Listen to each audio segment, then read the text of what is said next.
Welcome back to the podcast, everyone. I am Will. I'm joined by my co-host over here, the Greeze. Say hello, Greeze. Hey, Will. How you doing, buddy? You look great today. I appreciate it. I can barely see you. I knew you were going to make that joke. I literally was like, do I change out of this? I'm wearing, for those of you listening, I'm wearing a like camouflage hoodie. I wear it fishing. Yeah, but yeah, It's like a free fly. Holes. Yeah, it's a free fly, little bamboo. This is made out of bamboo fiber. I don't understand those warmers that don't go over your entire fingers, because my fingers Gloves? are things.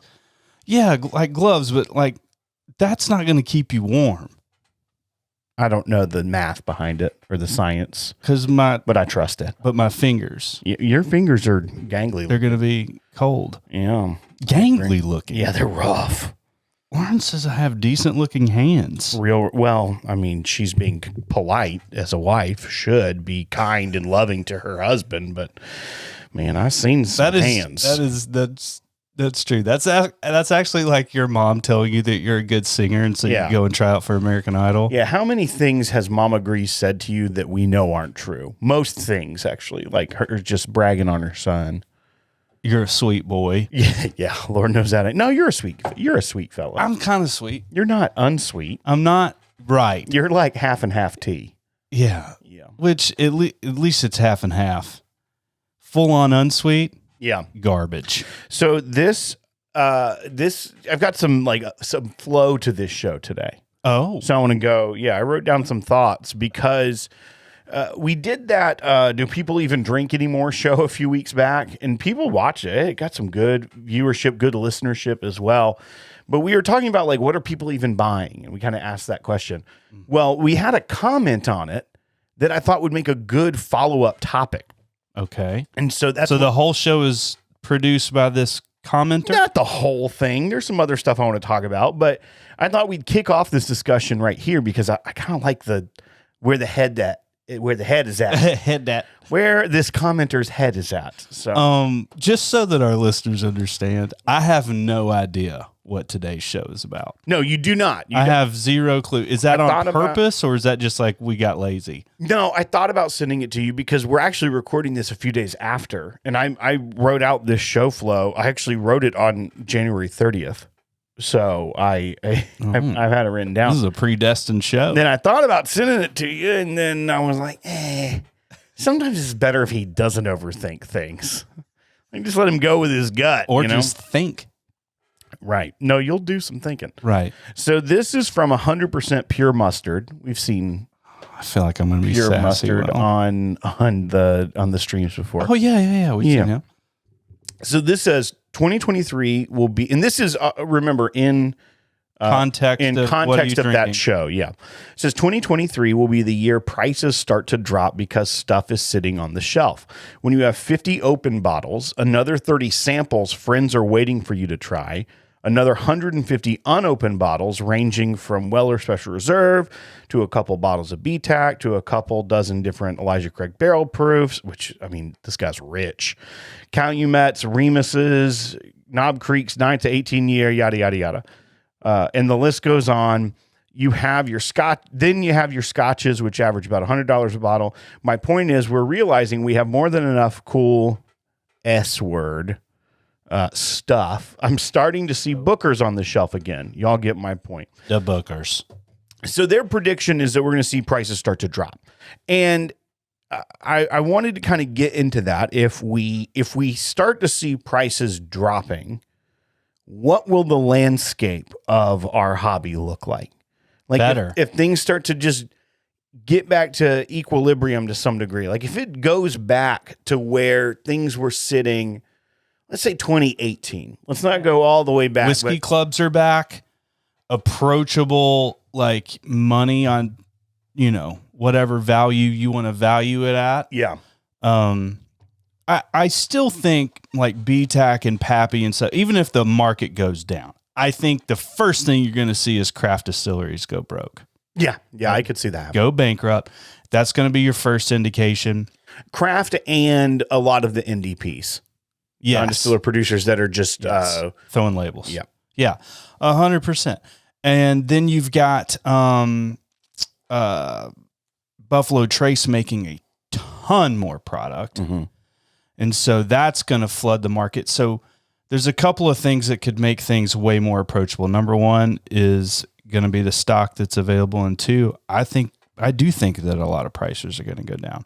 Well, and I don't even think a stimulus check would help it at this point. I wonder how many people that got into the hobby for the short run, that got on the buzz train and are going to jump off and go to something else soon.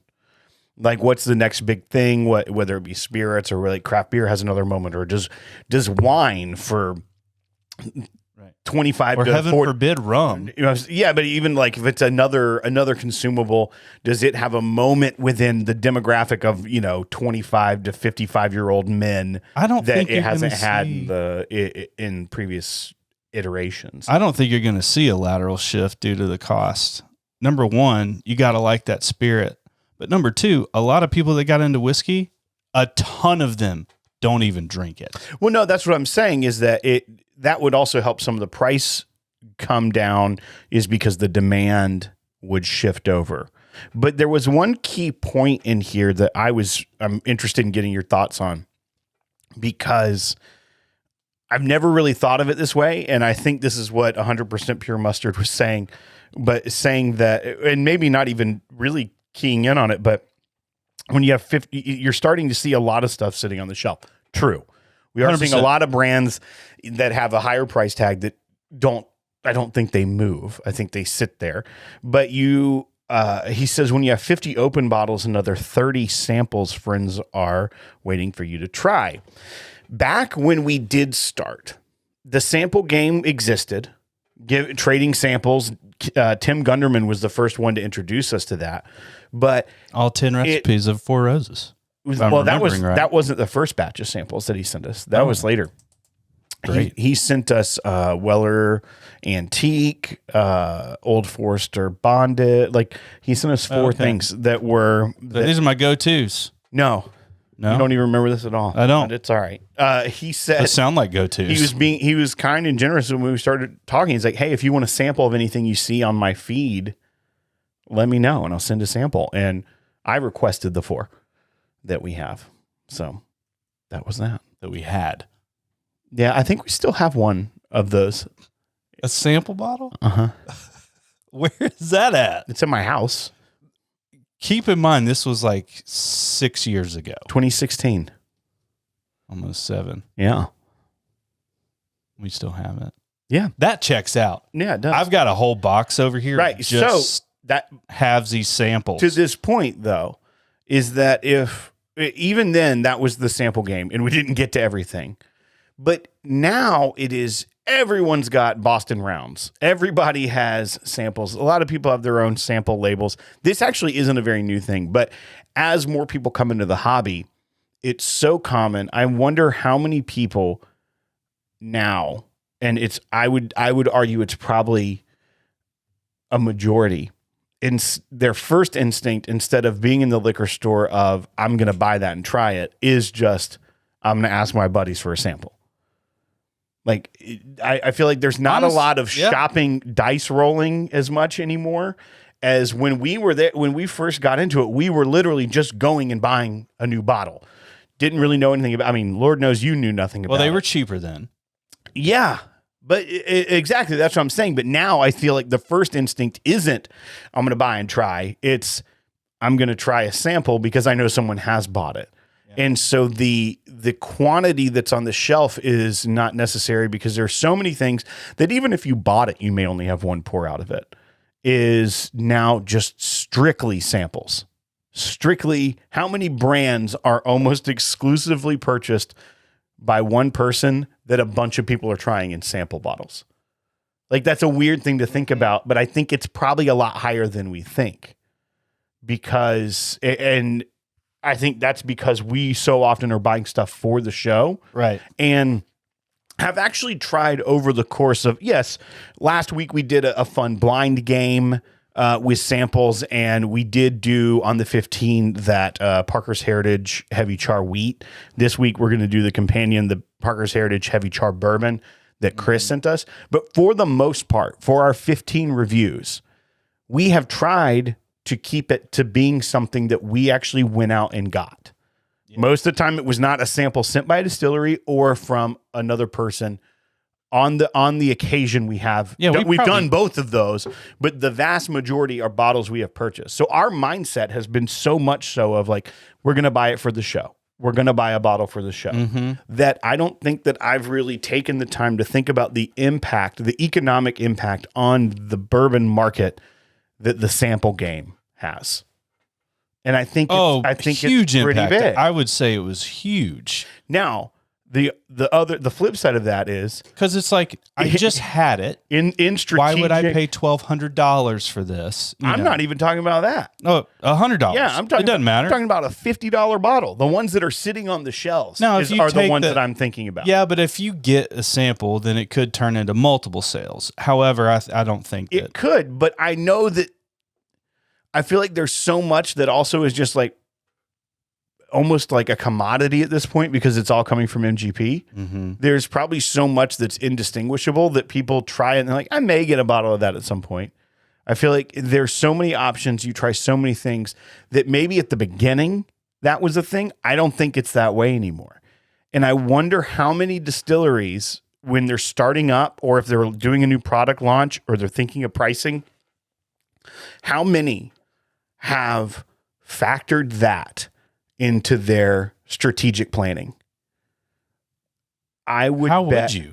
I mean, first of all, there are economic analysts and business analysts that could come up with a model. Could come close. Well, it's like not even that has to be like spot on. But if you're completely not even thinking about that in your distro and your production quantity and your pricing, then I think you're missing the boat. Like I really feel like you're overproducing and overpricing your whiskey. I think it has that big of an impact. I could be wrong, and I want people that are listening to either send us a message or to comment below. But I really think it has a bigger impact than almost every brand has done. And I do think when it comes to brands that get a lot of the flack, like Buffalo Trace or ones that have created scarcity, some of it not as created as people would let on, but bunch of Weller labels that when they can't keep up with other stock anyway. Right, but the fact that they have scarcity works in their favor because people aren't stopping buying it. So if they had all of a sudden hit their marks, so I don't know if they are thinking about the sample game in their production schedules and things of that, of people sharing the whiskey. But I know that their mindset is very much about sharing whiskey with friends, at least as like the lore surrounding Buffalo Trace and Freddie Johnson and things of that nature, whether or not their business structures it keeps up with that or not, that is part of the story they tell. So at least in that aspect, they're thinking about someone buying a bottle and sharing it, not someone buying a bottle, drinking the whole thing, and all their friends have done the exact same. Yeah, and they hate secondary too. They've done so many things like the inside of the bottle. They tried that RFID chip, that sort of stuff. So, I mean, they're dedicated to that. They're holding strong to that for sure because they want these bottles to go into the people that are going to open them and share them. And I mean, I think they just want a sale. Sales. Yeah, of course they do. But dude, tomorrow they could list all B-Tacs for $500 each and still sell out of them just as fast. So why haven't they done that? Because I think they do believe in that. Yeah, to some degree. I do think though and I know there are some people that fully believe, like, no, they say they hate it, but they embrace the secondary because it continues to be free marketing and like, look how valuable our whiskey is. Right. And I think there is some truth to that. But I also do think that going back to things like the multiple labels of Weller and even Blanton's itself, or let's just say Eagle Rare, something that's proof down to both of those things that are proof down to 90. I'm on the record. They could make a ton more of. I'm on the record of saying that I think diversification in their labels is a genius move because it still keeps the quantity low. Yeah, and that's and people. But the opposite of that, a lot of people hate them for it. Right. But at the same time, it's still not available. The moment that those start sitting on the shelf, the moment that becomes a terrible business plan. The only way that they stay on the shelf is if they turned all that into special reserve. That's how it sits there, because special reserve is decently polarizing. A lot of people hate it. A lot of people love it. I have a feeling if it ended up just sitting on the shelf everywhere, or like being available everywhere, it would still sell well. I think it would sell better than, it would outsell Maker's Mark. Oh, that's 100%. And they would do completely fine. Yes. Yeah. They'll do totally fine. Yeah. I mean, what the heck? I mean, they're selling Weller 12 for the same price as Antique. No, $10 less than Antique, I think. Retail. Yeah, there's some fuzzy math going on. So. Right. It's like, okay, you've got a 6, 7, 8-year-old, Old Weller Antique. Yeah. And you got 4 more years on it. And I know it's lower proof. I know that. Right.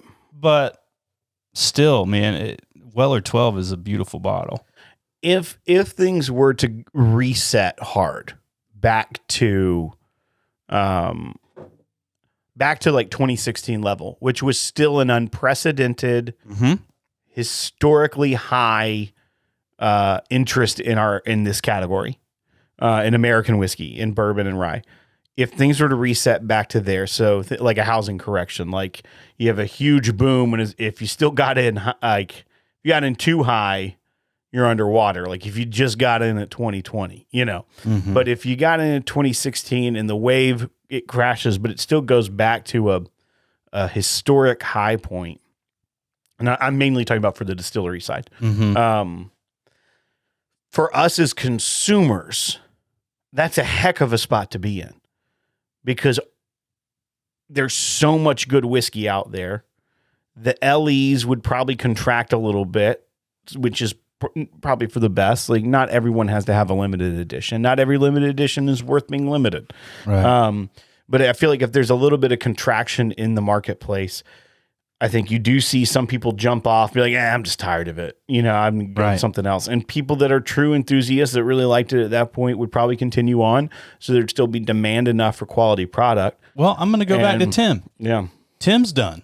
Yeah. He's over it. Yeah. He's like beer and rum. Yeah. Like, he makes tiki drinks. He makes cocktails. He's still got his 4 Roses. And I think he, is going to go into a mental issue when he finds out that he's out of 4 Roses. I think that's going to be hard on him. Yeah. Real upsetting. Yes. But I mean, and then a lot of people in our circles here in Nashville, same thing. Like, everybody's just kind of like, I'm just going to get good store picks. Like, you hear that all the time. You hear it, but then the problem is there's so many store picks. Still, it's like what we talked about 2 weeks ago about how there is a glut of store picks, because almost every label you can get a single barrel pick of. Yeah. That was the other thing too. Not everything offered single barrels of products back in 2016. So now the fact that like you can get single barrels of, if you're talking about a smaller producer, just about anything they offer. Right. They're like, sure, we'll sell you a single barrel of it, because they just sold a whole barrel of whiskey. But even like Jack Daniel's, for a while, it was just the 94, and then they added the cask strength, and then they added the rye. I'm saying that you can do store picks of. Oh, yeah, like it used to just be the one that was 94 proof. And then they added the barrel proof and the rye. And then you think about it used to be Heaven Hill. Now you can get Rittenhouse. You can get Elijah Craig. Starlight has that's what I'm talking about with like the smaller producers. You can get just single barrels of crazy things that are delicious. That's where you start to sit. And Buffalo Trace, you can get Blanton's, Eagle Rare, Buffalo Trace. You used to be able to get Elmer T. Lee. I don't think you can do that anymore. Did you say Baby Sass? Can you get store picks of Baby Sass? Yes. You can get store picks of Baby Sass. You can get E.H. Taylor store picks. You can get any Weller. Staff Jr. recently. Right. Any Weller mashup you want to get. Like there's so many. Except the 12-year. Right. Yes. But I mean, unfortunately, any configuration of the proof is what I mean. So you can do the 90 proof. You can do the 90. Yeah. Yeah. The barrel strength. You can do the orange label single barrel, which is not 98 proof, I think. Great. Yeah. So it all goes back to say is that used to not be how it was. There were only certain things. It's like, oh, you can get a store pick of this. That's what made like Knob Creek kind of novel at the time. Oh, right. Was because that's what made people really buy Knob Creek was that you get the store pick of it. And same thing with Russell's Reserve is that store picks were available. And it was just a unique kind of thing. That wave of Knob Creek that came out when they had 12, 13, 14, 15 16-year-old stock. Right. That is when, to me, I was like, okay, single barrel picks is where it's at. Like, that's just what's going on because there was a direct correlation at that point. Yeah.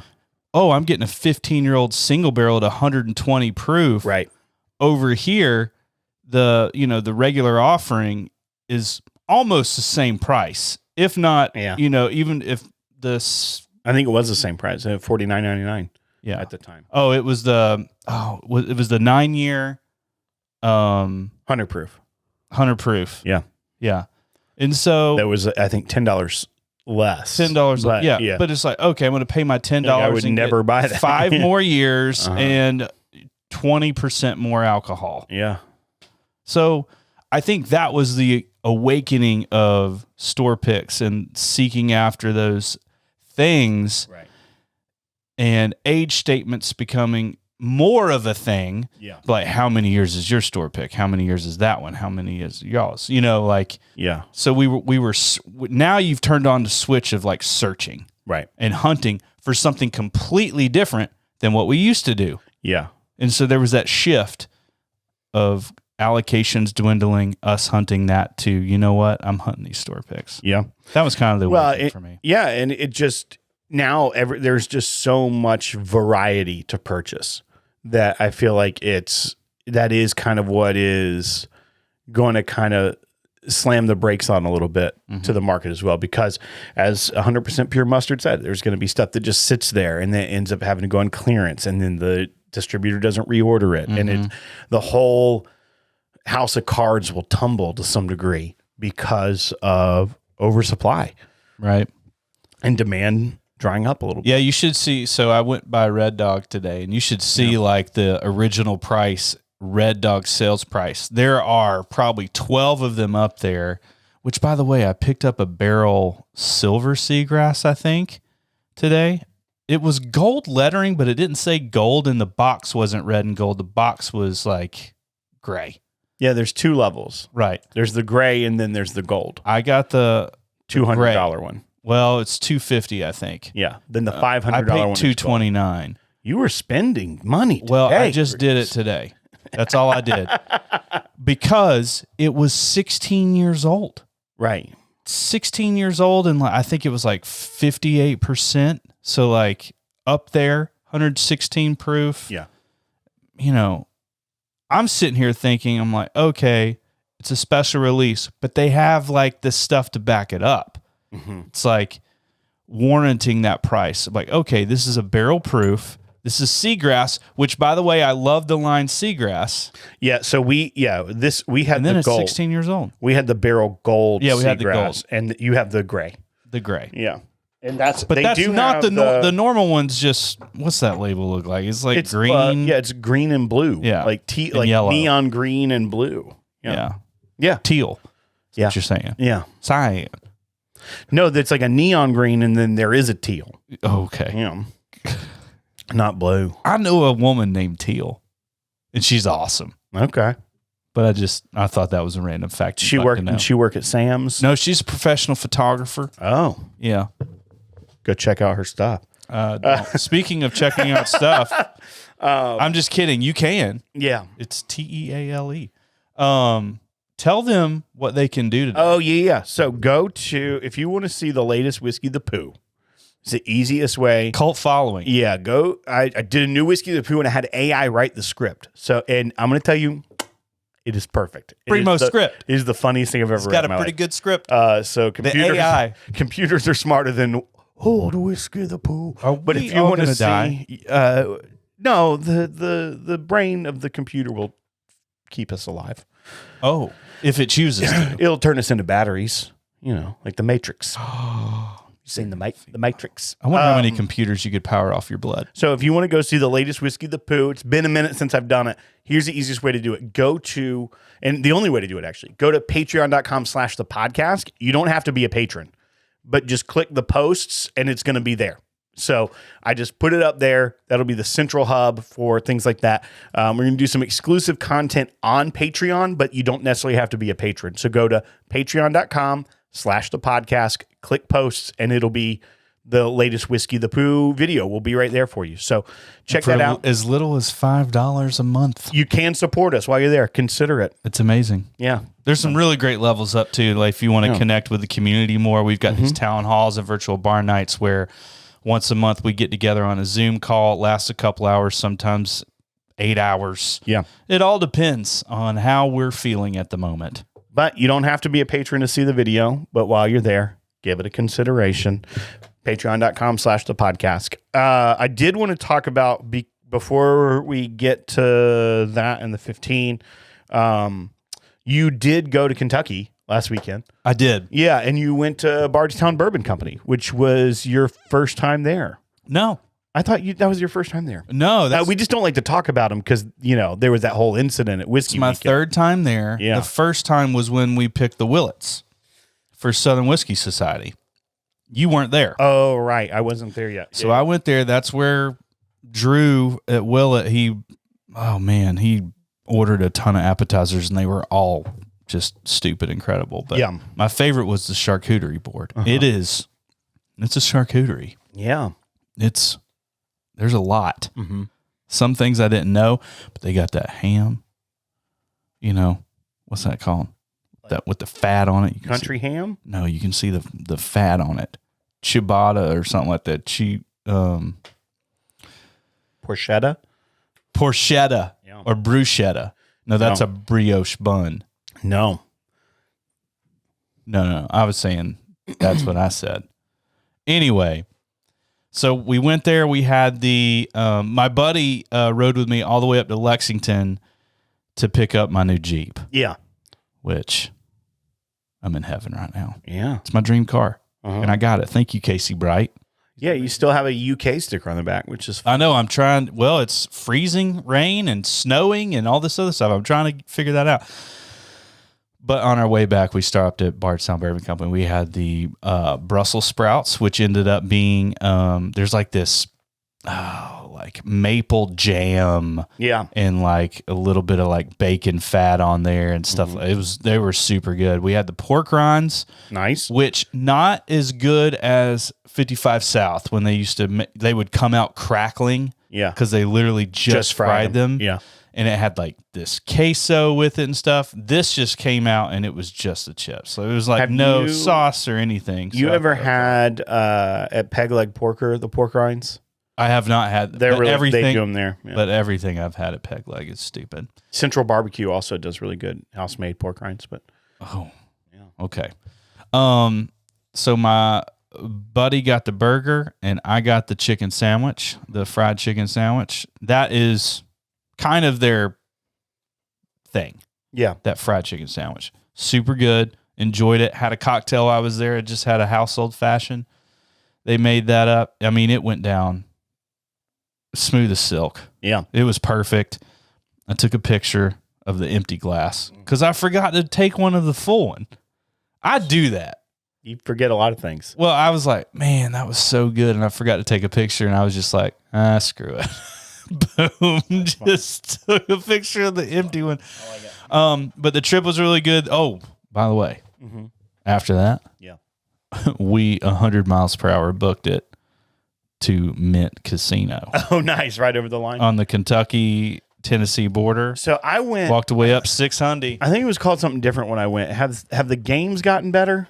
It's Mint Gaming Hall. Right. Yes. The games were not like name brand. Mm-hmm. Some of them were. They had some name brands. Yeah. Okay, because maybe they changed They the have law. Wheel of Fortune stuff like crazy. Okay, so when I first went, and it wasn't called Mint Gaming Hall. It's right there at the racetrack, right?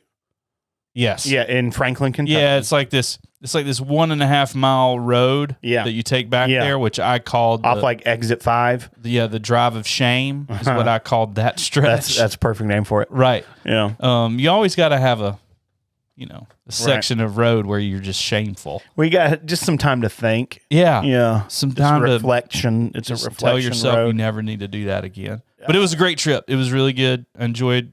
I didn't bourbon hunt at all. They made it nicer at Mint, and like called it Mint, and like made it nicer. When they first opened, it was like right after they found this loophole, and they created these machines that were based off racehorsing odds. Yep. Is it still? Are still some of those that? Or are they all still that? They're all that. Okay, but then when you hit the button at the top, it actually shows you horse racing. Right. Okay, yeah. So that's still the loophole. Yep. But now they have like Wheel of Fortune and stuff. Yes. Like they have some so when we were there, it was nothing had any like sort of Aztec remote adventure, and it was like these were like space aliens, and you're like, that doesn't make any sense. It was so much worse than that. Like it was hard to fathom, and it didn't make sense, and it was terrible. So hopefully they've gotten like bigger companies to get on board with it. Clearly not all of them. Like there's a ton that aren't there, but a lot of right. Yeah, I get that. Yeah, but they do have some. But at least they've made it better. And you said you were up how much? 600. Yeah, that's great. We probably lost 300. I came back with $800, and I brought 140. So actually more. That paid for your barrel seagrass. Paid for my Jeep. I got a great deal. It was $800. It was $700. So you had $100 left over. I sent Casey the check overnight. That was nice. I know. For $7. $7. You're doing $100. Well, it was $7 $100 bills. I was about to say you're doing 100 payments of $7. Is it okay to ship cash? I mean, you legally can. It's not a wise idea. Right. Because they'll scan it and they'll see that it's cash and steal it. People like to steal things. 100% they do. Like the TSA. Can you say that? The TSA likes to steal? Yeah. I mean, you just say allegedly. Yeah. Allegedly. So, all right, that was a great topic. We got some good topics. We got off. Do you want to talk about the other thing that was popular? Because I think we should hold on to it. I feel like it's an ace in the hole. If you want to briefly mention it, you can. Most people have already heard about that, but we can do a video on it or something. Well, yeah. But there is one thing I saw a press release about that I thought was pretty interesting. If you're in Nashville, Pittsburgh, Indiana, Indianapolis, or the Woodlands, so outside of Houston. Okay. Have you been to the cigar bar that Davidoff owns in Nashville? It's called Blend. No. It's great. I went there with my brother-in-law because he used to live right around the corner from it. We went there several times. Really nice. They have very high-end filtration like in there too. So you walk in and it's like barely smoky. Wow. Like it's moving so much air through there that it's like my brain. Yeah. But it's they're cool bars. They're expensive because it's like a high-end cigar bar, but you can go in and they'll like it feels you got to pay to not smell smoke at a smoke place. No, but it's very nice furniture, a nice bar. They do cocktails, and they normally have a really good Scotch and bourbon list. And you go into like the humidor with not like a sommelier of cigars, and they'll walk you through. But it's like a individual experience and everything. It's like like a weed store. You're paying, yes, yeah, it feels just like it. You're paying for the higher because they're just end. Watching to make sure you don't steal anything. I guess, but it felt really nice, and it was concierge. Yeah, it's expensive, and there's probably a lot of people like that's not for me, but I liked it, and I thought it was a fun experience, and it was a really nice lounge. Like it was downtown Nashville, but on top of that, they just picked a 10-year Willet barrel bourbon, What? And H? so they picked it, and they're sending the bottles to they have 4 locations of the blend bar in the United States, and it's Nashville, Pittsburgh, Indianapolis, and the Woodlands. And so they're getting a 10-year-old purple top. Getting a 10-year-old purple top, that single barrel. They have a video on their Are they selling site. bottles or just pours? Just pours of it. It's just going to be at the bar. They're gonna crush it. Yeah, it'll be expensive. But if you're there, if you're going on to an expensive night, if you're going to go have a nice cigar in this lounge and kind of make a night of it, I think that's a cool, like, if it's your birthday or something, you want to get real spendy on a pour. Yeah. And maybe how much would you pay for that pour? I don't know. It's probably $100 pour. It is? I'm assuming. It didn't say on the website, but if you've never had a Willet, and it's not like single barrel Willets are in a ton of bars and near most people. So that I think it's an interesting take.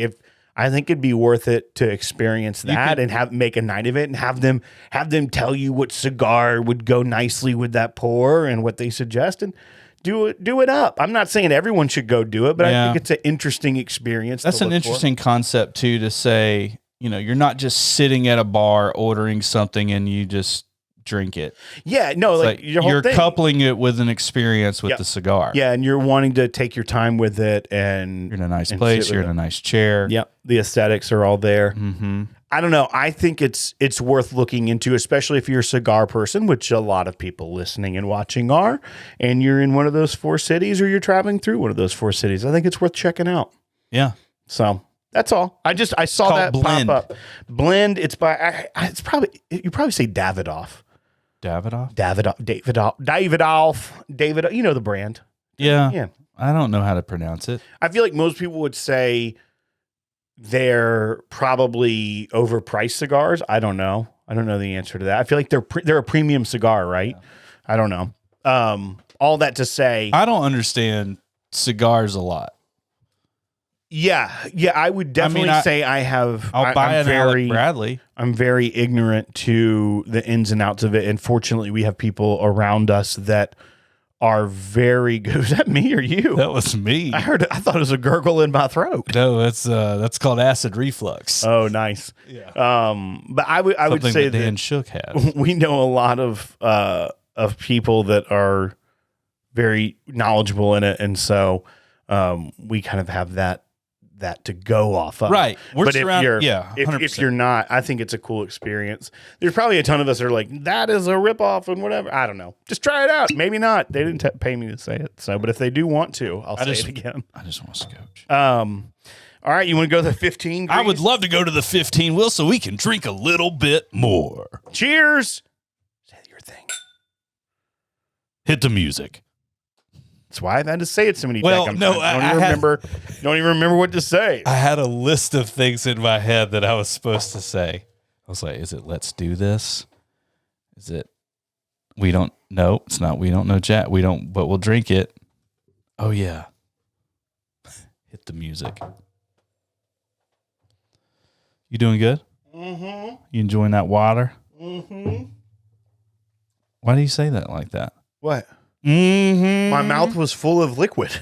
Mm-hmm. It's the only way you can say it when your mouth's full of liquid. Did you see that short of us when I spilled the thing? Yeah, you did. You like made it and posted it and didn't even send it to me to put on the Instagram. I know. The file was there. I stayed late at work to do it, and then I was just like, I'm getting home. I did. You know what I did? I apologize for that. I'm like really into using the Chat GPT, and I had it write copy for that. So when I post it, it's going to say, when life gives you a chance to lick an expensive drink off the table, don't think twice. # it's a dessert now. Dude, AI is so legit. That is hilarious. Speaking of AI, tell them what to do again. Where are we sending them to? Oh, yeah. Sorry. Go to patreon.com/thepodcast and just click posts. There's some posts that it'll be kind of hazed out, and those are private ones. Patron only posts, but this is a public post, and it's the latest Whiskey the Pooh. Well, Whiskey the Pooh talks about his favorite bourbon of all time, and I happened to write this script, and by write it, I prompted a computer to write a script for Whiskey the Pooh. Okay, if you're out there and you are massively freaked out right now, don't worry about it. It's fine. This is Pooh. Yeah. Okay, and we're not bringing it to you live.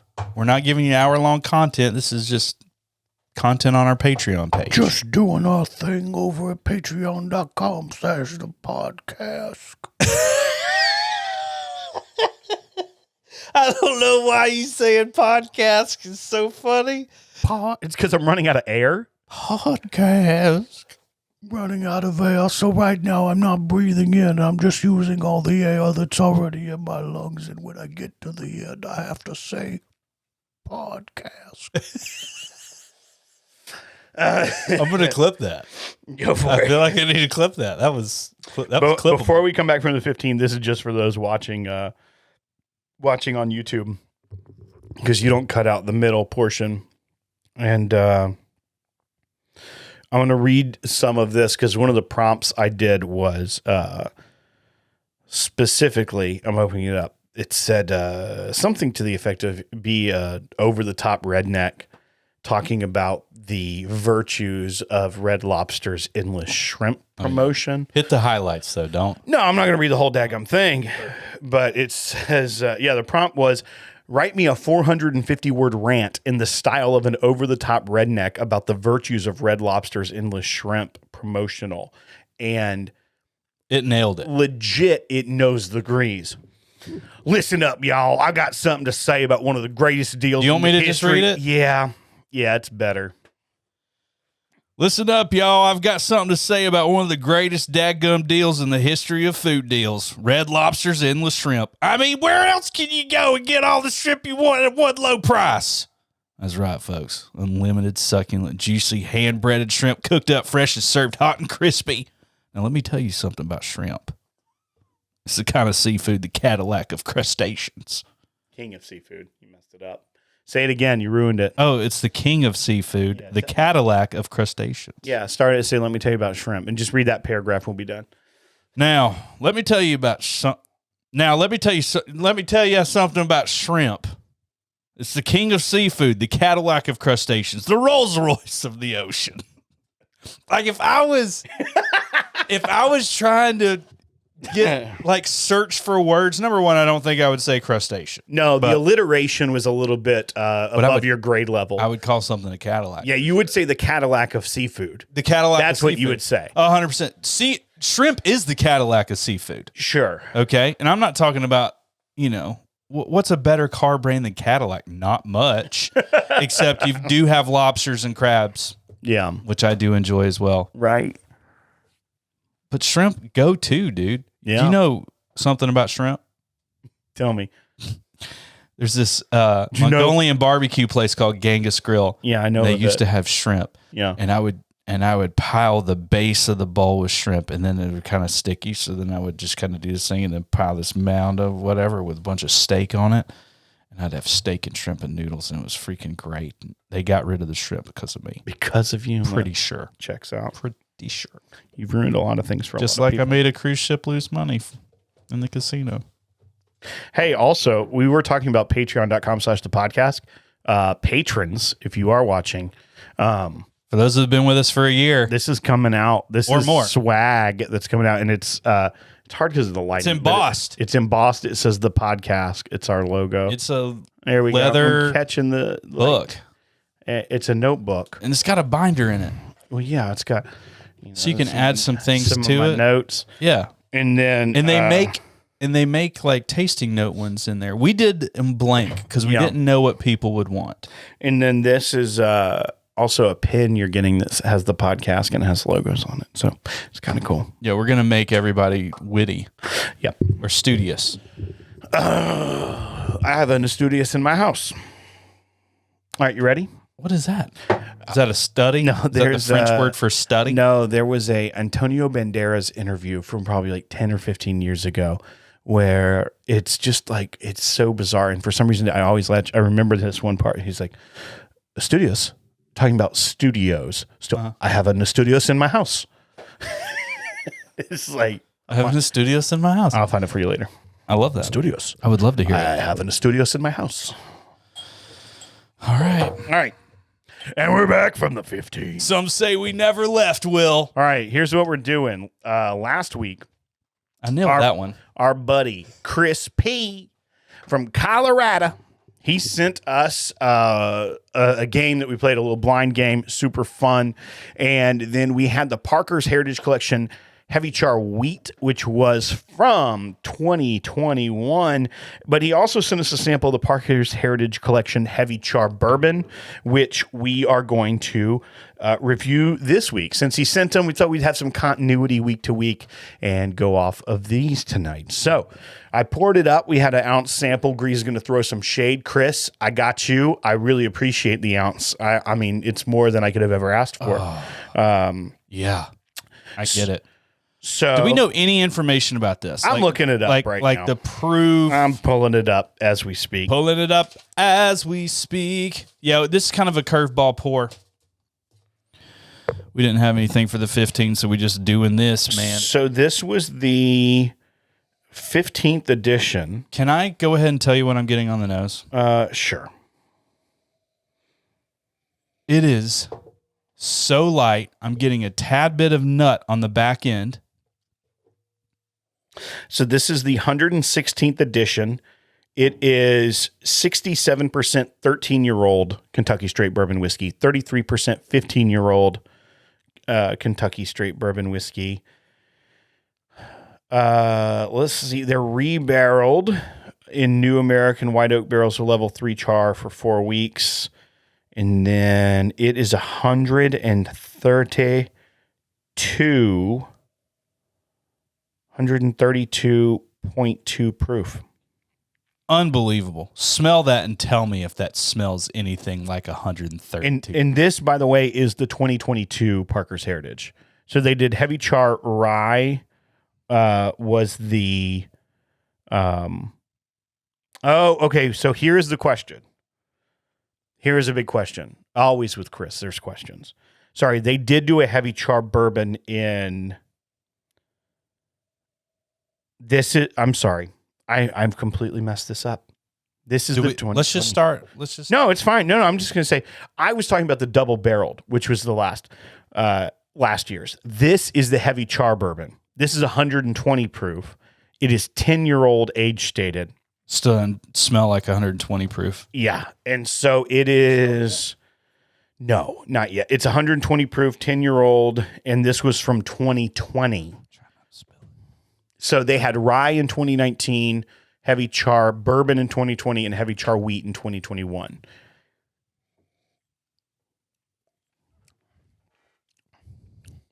Whoa! That crushes the other one. That is a flavor bomb.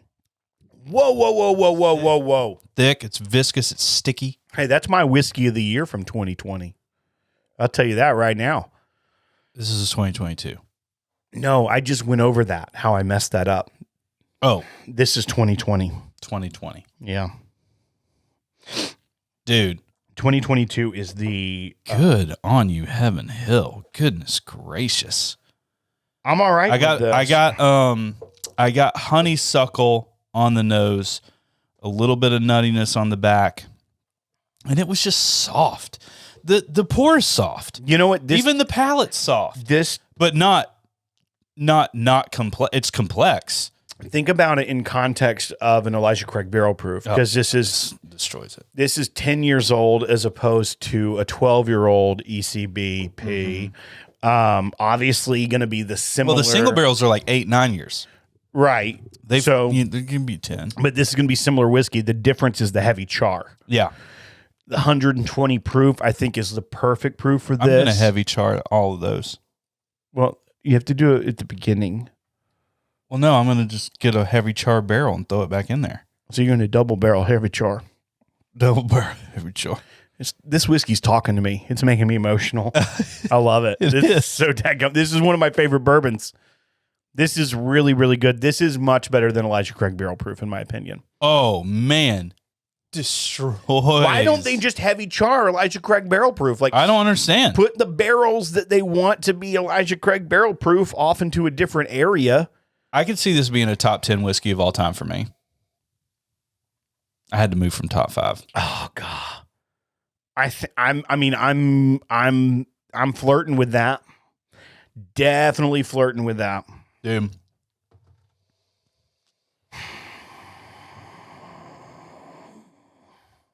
I'm kind of speechless. Yeah. It's pretty daggum good. Buy. I just wanted to hear your sigh too. Like you buy and bar. If you find this in a bar, you got to pay whatever they're asking for it. 2020, Will, that's going to be super hard. It's going to be expensive. That's the point of the bar. The bar is to try it. You've got to try it. You're overpaying. When you go to Jack Rose in DC, I guarantee you they've got one of these. You still don't understand the purpose of the bar category. Well, I actually wasn't at Buy Bar Pass yet. Well, I said buy and bar. Just get this by all means necessary. Yes, I would buy one if I saw it. What would you pay for this? $500. I was in the neighborhood for a bottle. I was in the neighborhood. I had 500 pop up in my head, but if I had to think about it, you spent $250 today on a seagrass, so yeah. I know, that's what I'm saying. If you don't pay $500 for this, then money's relative. Yeah, it is relative. But it could be amazing though, Will. You don't know. I'm certain that is amazing. I'm certain that is amazing. The seagrass you bought. Dude. I'm bummed it's over. I'm still savoring mine. I actually transferred it from this, what do they call this glass? I don't know. It has a name. Yeah. Kinsey. I moved mine from McKinsey to a Glencairn because I wanted double experience. Did you ever date a girl named McKinsey? I did not. Me neither. Kinseys were more Kinsey plentiful. Get over here. In Northeast Georgia. Oh man, there's there's a terrible DJ from my hometown. He does all the weddings there, and he is horrible. Is his name DJ Kinsey? His daughter's name is Kinsley. Oh, and Kinsley she's super sweet, but I remember he was a coach, and he would yell at her all the time, like Kinsley, like. And I don't know why that's just so Habersham to me, but it is. Choke up on the bat, Hunter. It's kind of like James's kids. Go get them oranges. Like Hayden. Yeah. Hayden.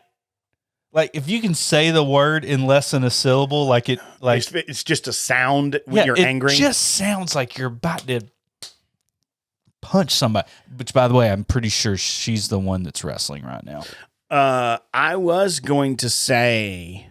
Did you run out of breath again? Yeah, I was going to say I saw a meme the other day that was names like new names, but with old people's pictures. So it was like Bryce Lynn, but like spelled like BRYCELYGNN. Yeah, Bryce Lynn, and it was like with like an old lady with like hair, and then like Cash and stuff like right, like it's the old grandpa. It was just funny because old grandpa as Cash would be money though. No it is just juxtaposing like new names when they get old. Yeah, I thought it was funny. Right, it made me chortle. Yeah, because some of these names. Let me go ahead and tell you something. It's not going to be a cute name for when they're old. It's not. That was the point. I know. That was the joke. The meme. Kinsley made me think of that. Of course she did. No offense to any Kinsleys out there watching. Kinsleys. I think she's married to a guy named Marshall. Marshall Kinsley? No, Marshall Nichols. Oh. I'm giving away way too much info. Yeah, I was about to say, let's just pump the brakes. Buy bar pass. Grease says buy. I say buy and bar. Don't pass. Run, don't walk. Do not collect $200, or actually do, and then buy go this. Spend it right on 1 ounce at a bar. Yeah, 1.5 ounces at a bar of that is I would assume is going to run you $100. Let's see what you mentioned. Jack Rose. They update their menu. You're going to do that.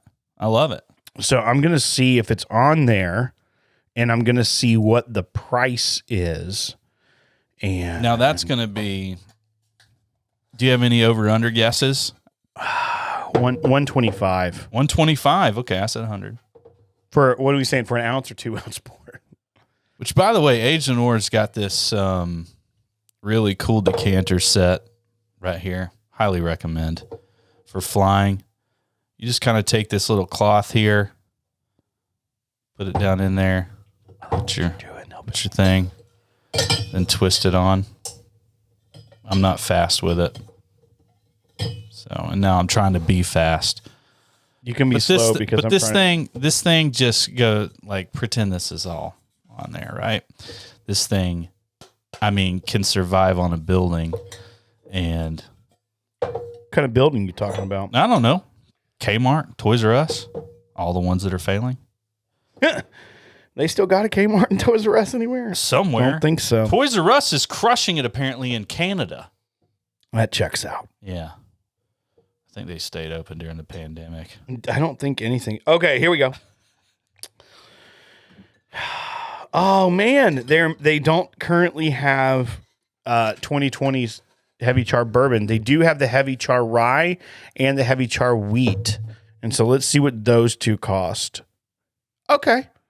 So the Heavy Char rye for 2 ounces is $90, and Heavy Char wheat for 2 ounces is $118. So that's in the pocket. Yeah, and would I say $125 for the bourbon?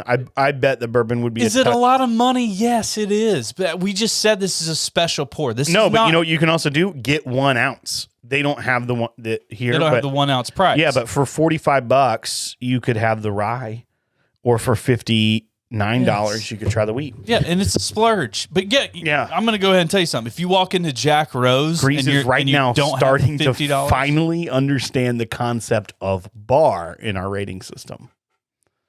Well, yeah. It's a special pour. We want you to enjoy it. Not always, but you can try it. Yeah. It's the point. All right, folks, that's going to do it for this week on the podcast. Remember, if you want to see Whiskey the Pooh, go over to patreon.com/thepodcast and look at the post. It'll be there.